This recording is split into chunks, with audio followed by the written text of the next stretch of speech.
जन्मोत्सव केकरा के कहल जाला।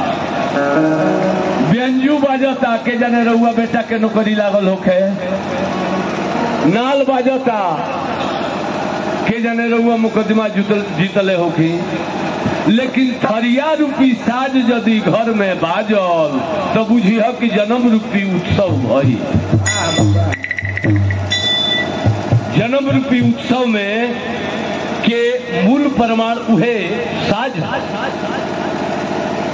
एगो लयबा कि ठीक दोपहरिया में भूख न छतरिया में, ठीक दोपहरिया में भूख न छतरिया में, हरिया पितरिया पिटाए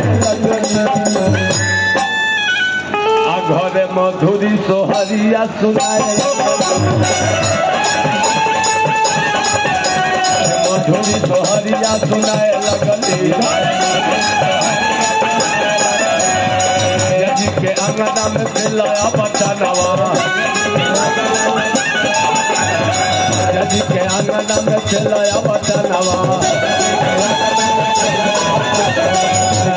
पावे खाती आइले भवनवा, खाती आइले भवनवा।